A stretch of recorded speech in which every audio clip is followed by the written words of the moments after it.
O mal é como uma gangrena. Vai corroendo. Pode ter uma capa de santidade, de coisas bonitas, mas é só capa. Vai moendo, vai corroendo, vai destruindo. E a única hipótese é a erradicação. Quando se entra numa fase destas de gangrena. A palavra de Deus diz: lembra-te da mulher de Ló. Porquê é que é importante? Porquê é que é importante, Célia, nós lembrarmos da mulher de Ló? Porquê é que Deus disse, Andreia, que a mulher de Ló devia ficar como exemplo para a nossa vida? Boa tarde a todos os nossos irmãos. É com alegria que estamos na casa do Senhor. Um cumprimento muito especial aos nossos irmãos e aos nossos amigos que nos podem estar a seguir pela internet. Em Gênesis, no livro de Gênesis, o primeiro livro da Bíblia, nós vemos relatos de vida muito importantes. E em cada um deles nós poderemos retirar lições, aprendizagens para aplicação da nossa vida, na nossa vida pessoal. E eu escolhi para hoje, para meditarmos um pouquinho, numa história que começa em Gênesis no capítulo 12. Gênesis no capítulo 12. E vou ler alguns versículos. Começamos pelo versículo 1, 2, 4, 5 e 10. Ora, disse o Senhor a Abraão: sai da tua terra, da tua parentela, da casa do teu pai, vai para a terra que eu te mostrarei, e de ti farei uma grande nação, e abençoar-te-ei, e te engrandecerei o nome. Sê tu uma bênção. Versículo 4. Partiu, pois, Abraão, como lhe ordenara o Senhor, e Ló foi com ele. Tinha Abraão 75 anos, quando saiu de Harã. E levou Abraão consigo a Sarai, sua mulher, e a Ló, filho do seu irmão, e todos os bens que havia adquirido, e as pessoas que lhes acresceram em Harã. Partiram para a terra de Canaã, e lá chegaram. Versículo 10. Depois de lá terem estado um período, havia fome naquela terra. E desceu, pois, Abraão ao Egito para aí ficar, porquanto era grande a fome na terra. E agora vamos ao capítulo 13 de Gênesis e vamos ler o versículo 1. Saiu, pois, Abraão do Egito para o Negueb, ele e a sua mulher, e tudo o que tinha, e Ló também com ele. Versículos 5 a 13. Ló, que ia com Abraão, também tinha rebanhos, gado e tendas, e a terra não podia sustentá-los para que habitassem juntos, porque eram muitos os seus bens, de sorte que não podiam habitar na companhia um do outro. Houve contenda entre os pastores de gado de Abraão e os pastores de gado de Ló. Nesse tempo, os canadeus e os ferezeus habitavam essa terra. E disse Abraão a Ló: não haja contenda entre mim e ti, entre os meus pastores e os teus pastores, porque nós somos parentes chegados. Acaso não está diante de ti toda a terra? Peço-te que te apartes de mim. Se fores para a esquerda, eu irei para a direita. Se fores para a direita, eu irei para a esquerda. Levantou Ló os olhos e viu toda a campina do Jordão, que era toda bem regada, antes de haver o Senhor destruído Sodoma e Gomorra, como o jardim era tão bem regada como o jardim do Senhor, como a terra do Egito, como quem vai para Zoar. Então Ló escolheu para si toda a campina do Jordão e partiu para o Oriente. Separaram-se um do outro. Habitou Abraão na terra de Canaã e Ló nas cidades da campina, e ia armando as suas tendas até Sodoma. Ora, os homens de Sodoma eram maus e grandes pecadores contra o Senhor. Muito interessante, porque ontem estava sentada ali a ouvir o irmão Filipe Valente e nós não combinámos rigorosamente nada sobre temas de falar, ele ontem e eu hoje, e abordámos um bocadinho temas idênticos.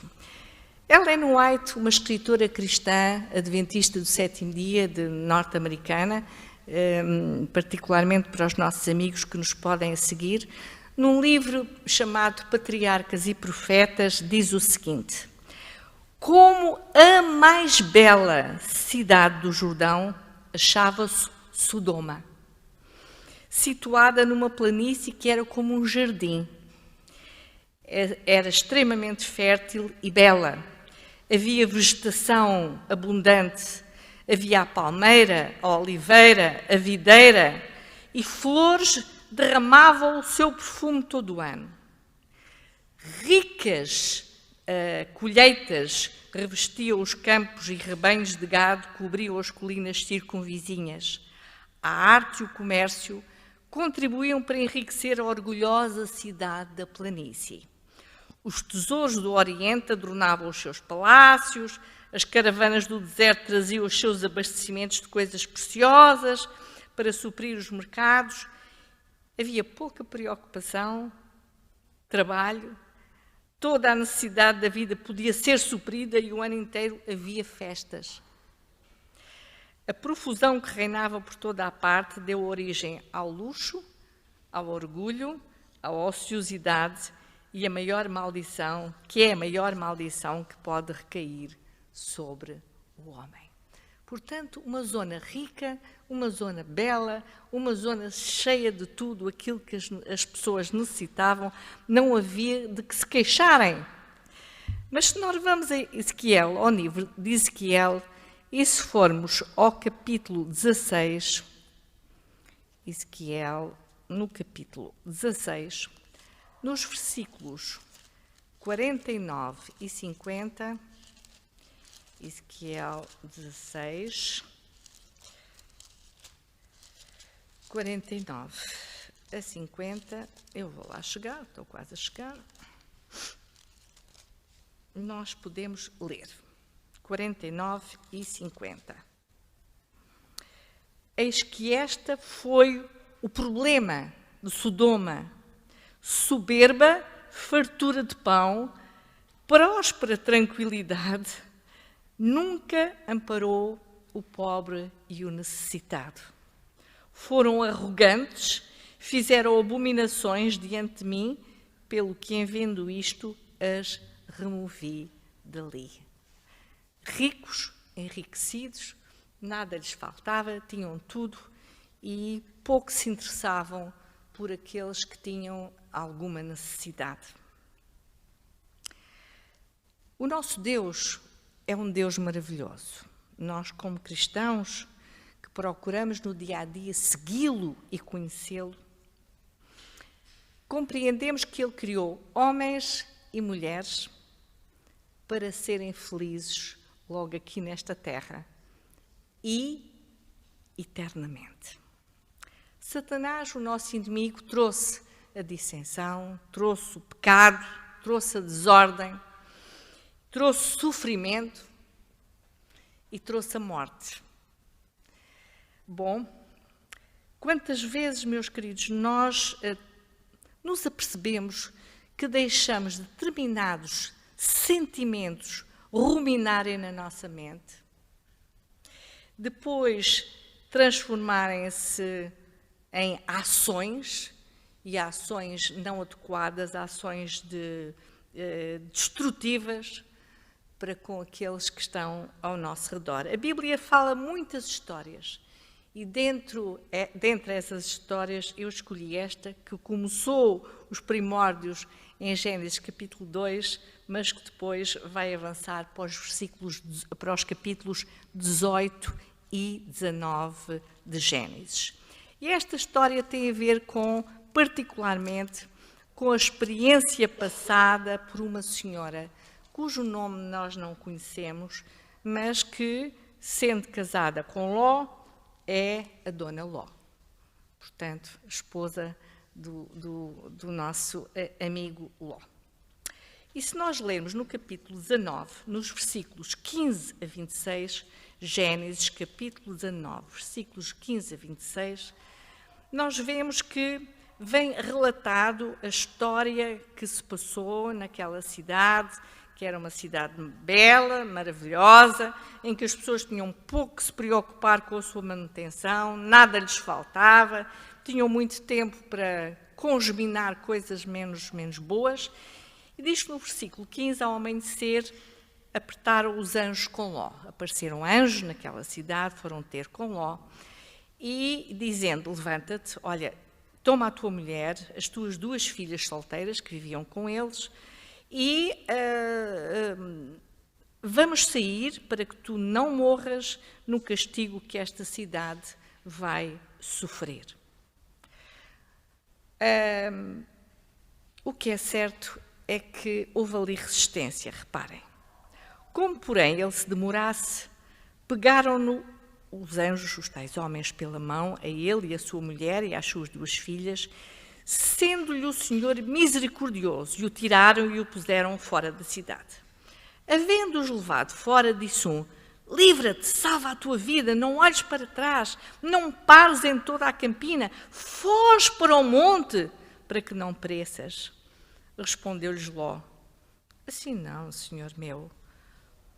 Eis que o teu servo achou graça diante de ti, engrandeceste a tua misericórdia que mostraste, salvando-me a vida.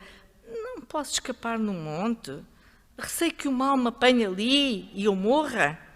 Olha, há ali uma cidade perto para onde eu possa fugir. Ela é pequena. Permite então que eu fuja para lá. O ser humano a dialogar com quem tudo sabe, com quem tudo vê, com quem tudo pode. Versículo 21. E disse-lhe, quanto a isso, estou de acordo, para não subverter a cidade que acabas de falar. Apressa-te então, refugia-te nela, pois nada posso fazer enquanto não tiver chegado lá. Por isso se chamou Zoar o nome da cidade. Versículo 23. Saiu o sol sobre a terra, quando Ló entrou em Zoar. Versículo 24, então fez o Senhor chover enxofre, fogo da parte do Senhor sobre Sodoma e Gomorra, e subverteu aquelas cidades e toda a campina, e todos os moradores da cidade, e o que nascia na terra, e a mulher de Ló olhou para trás e converteu-se numa estátua de sal. O pecado de Sodoma e Gomorra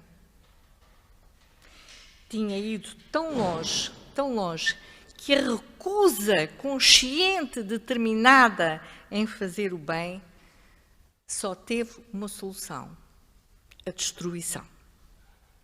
É como uma gangrena. Nós tivemos uma pessoa de família, há pouco tempo, que por um problema de saúde começou com uma gangrena no pé. E tentou-se de todas as formas solucionar aquele problema. Mas um dedo teve de ser cortado, outro dedo teve de ser cortado, o pé teve de ser cortado. E acabou por ter de ser cortada a perna mais acima para conseguir debelar aquela infecção. O pecado é como uma gangrena. O mal é como uma gangrena.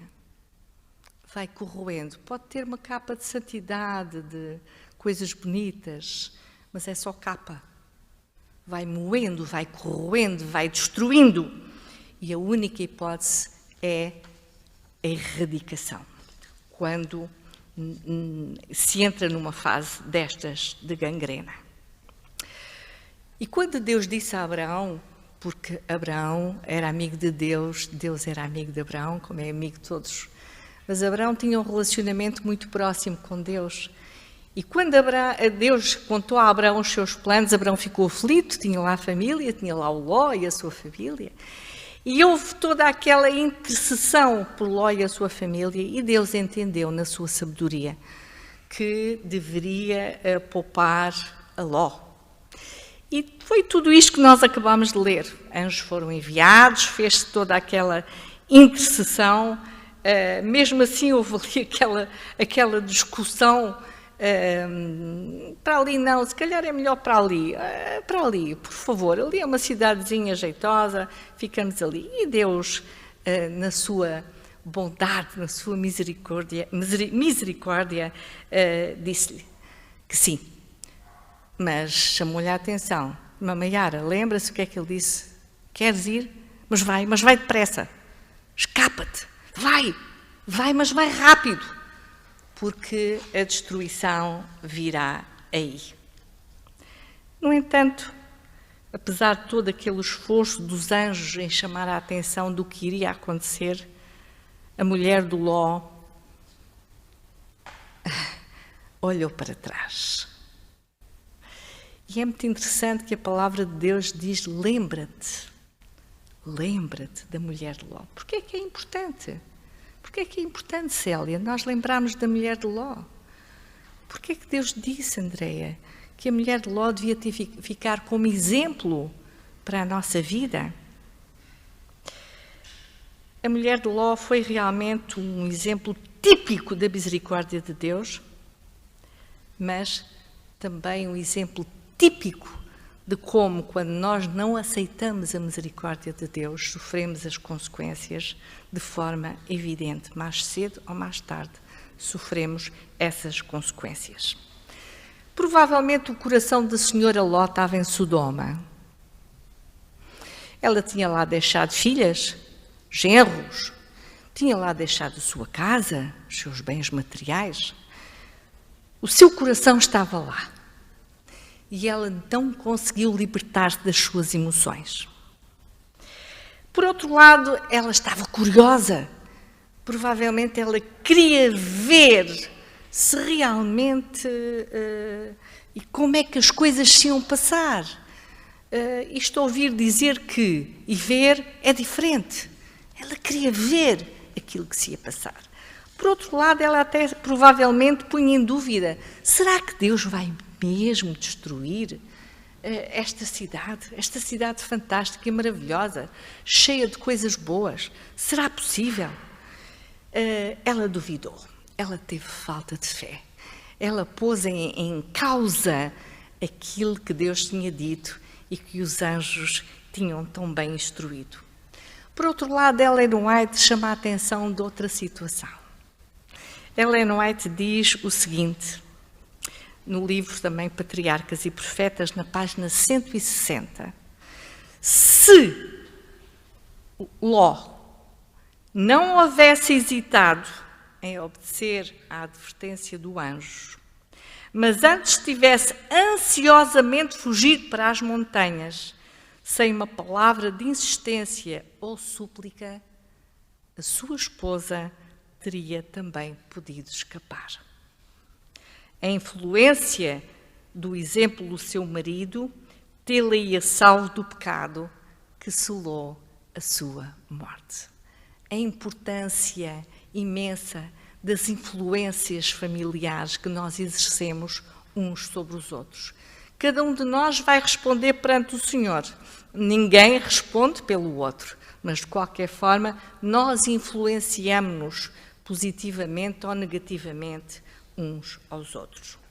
No livro de 2 de Pedro, no capítulo 3, 2 de Pedro, capítulo 3, nos versículos 10 a 12, 2 de Pedro, capítulo 3, versículos 10 a 12, vemos confirmado a forma como o Senhor, vemos como Deus, sendo um ser amoroso, ser um ser misericordioso, no entanto, é um Deus que não pactua com o mal e que a seu tempo executará a destruição do mal. Versículo 10.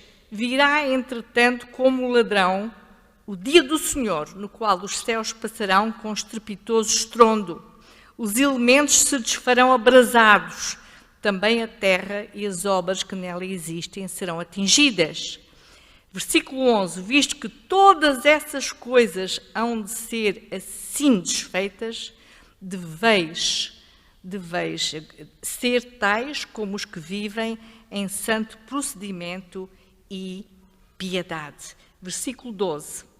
Esperando e apressando a vinda do dia de Deus, por causa do qual os céus incendiados serão desfeitos e os elementos abrasados se derreterão. A palavra de Deus é muito clara e diz-nos que esta terra será destruída não pela água, mas pelo fogo. Pela água foi na altura do dilúvio. Antes de Jesus voltar, será pelo fogo. O fogo é o que está descrito como destruidor. E com Sodoma e Gomorra foi o que se passou. E a palavra de Deus diz-te a ti, Eliane, e diz-me a mim, Guida, lembra-te da mulher de Ló. Como naquela época, meu querido Ivamar, querido Daniel, os anjos do Senhor procuram segurar as nossas mãos e procuram dizer-nos, escapa-te para o monte, Ricardo, enquanto é tempo. Salva a tua vida e a dos teus. Dá um testemunho junto daqueles que estão à tua volta. A Bíblia tem respostas muito claras, meu querido amigo que nos segue na internet. Respostas muito claras de como será o términus desta terra como nós conhecemos agora. Porque vai ter um términus. O Senhor diz de uma forma muito clara na sua palavra que depois ela será renovada, restaurada, para que possa ser novamente habitada. Mas tal como a Dona Ló, nós temos tendências a olhar para trás. Temos tendências a ficar a remoer nas nossas dificuldades, nos nossos problemas que a vida nos tem dado, nas incompreensões e perdemos tempo com o que aquele disse, o outro fez e o outro... E ficamos a contemplar os nossos traços difíceis de caráter e a pensar, eu não sou capaz de mudar, eu não consigo mudar. Pois claro que não, pois nós não conseguimos. Mas o Senhor, na sua palavra, diz que aceitando no nosso coração o seu Espírito Santo, que é Deus na terra, hoje, pode fazer, querer e o efetuar, desde que nós permitamos. As orientações de Deus são muito exigentes, são sem dúvida. E às vezes o ser humano tem tendência a seguir os caminhos mais fáceis. Mas Deus continua a dizer-nos, Dina, escapa-te, salva a tua vida e salva a dos teus. O aviso de Deus é um sinal do seu amor e do seu cuidado para com cada um de nós. E Deus avisa-nos também, Érico, para não olharmos para trás. Não olharmos para trás. O determos nas nossas limitações, nas nossas lutas, nas incompreensões, são um perigo imenso que o diabo aproveita e muito bem. Quando a Dona Ló desobedeceu à ordem de Deus e olhou para trás, ela ficou na história como um monumento do desagrado do nosso Deus. Ela esteve muito próximo da salvação, mas mesmo muito próximo, mas nunca lá chegou. Quase salva, mas acabou por ficar perdida para sempre. Isto é um aviso para nós, um aviso muito grande. Jesus é o mesmo ontem, hoje e eternamente.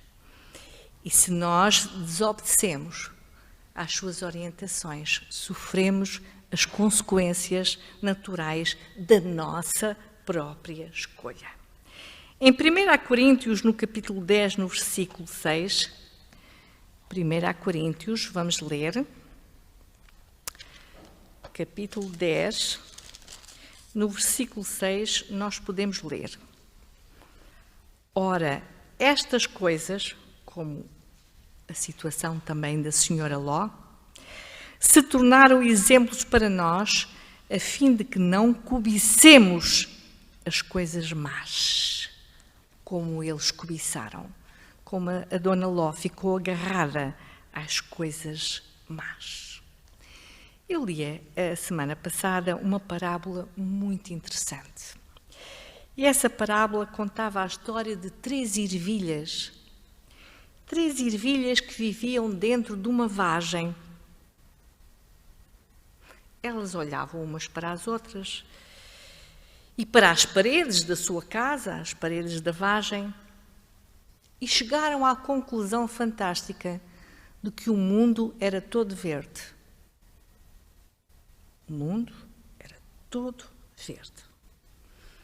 O verão passou, chegou o outono e a vagem abriu-se. E abriu-se totalmente.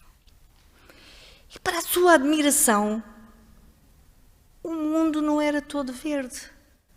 Aliás, espreitavam pela abertura da vagem e chegaram à conclusão que o mundo era essencialmente castanho.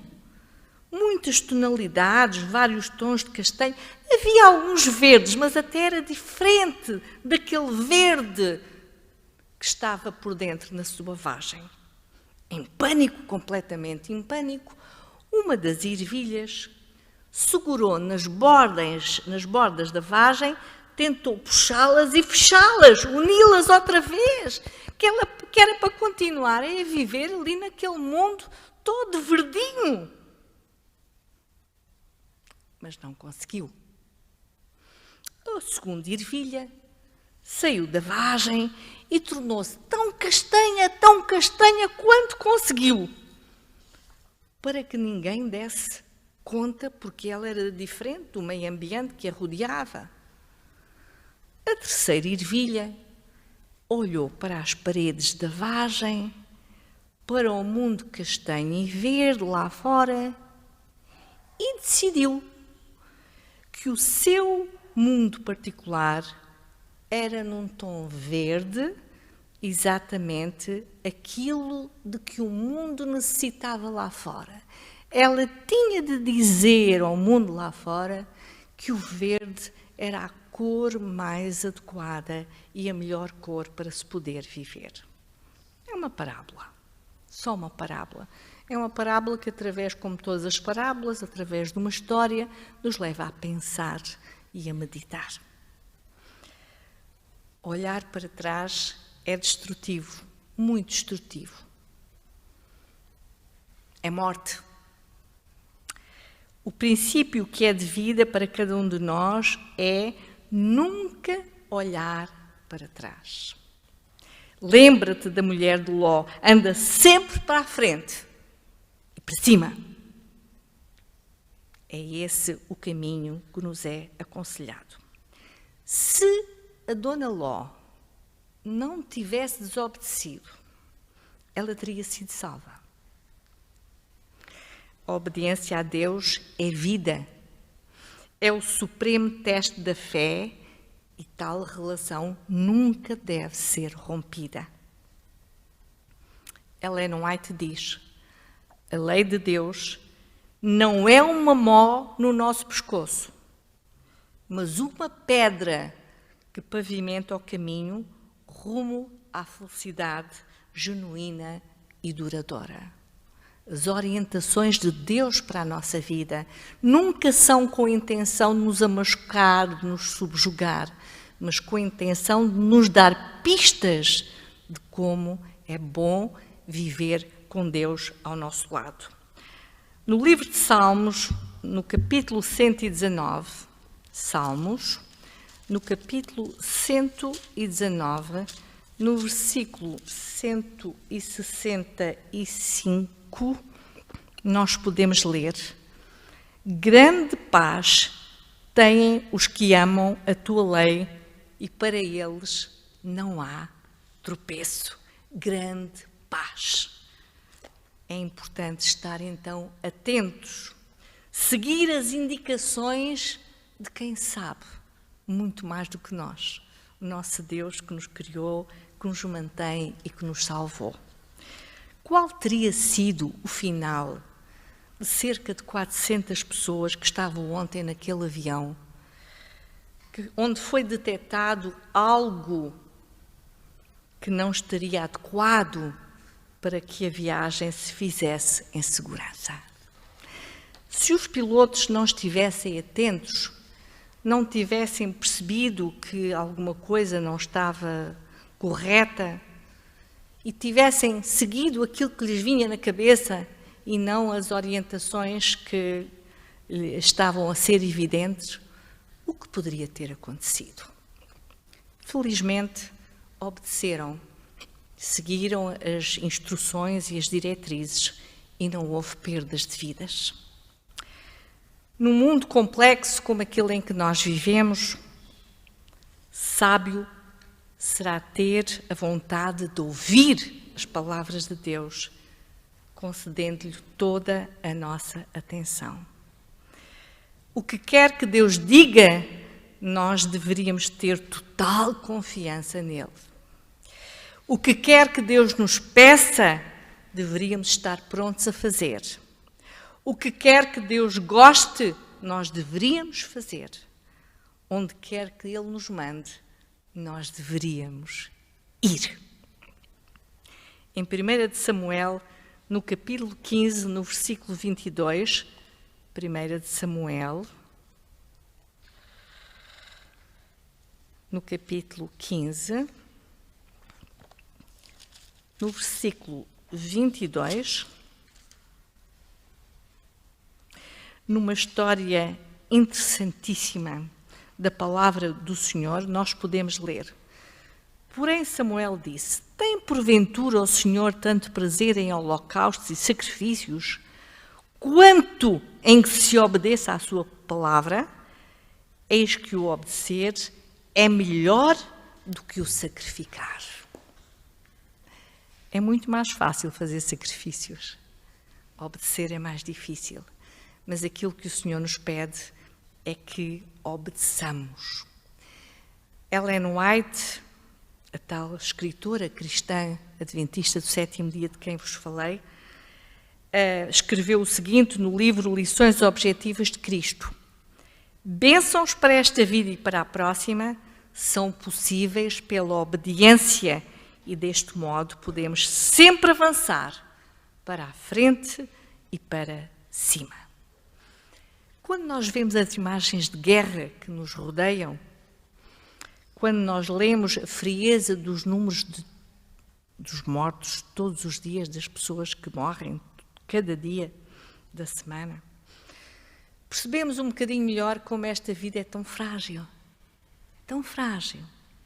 Há um poeta português, João de Deus, que escreveu um poema que os que andaram na escola todos ouviram. A vida. E ele dizia: a vida é o dia de hoje. A vida é um ai, que mal se ouve. A vida é uma sombra que foge, a vida é uma nuvem que voa.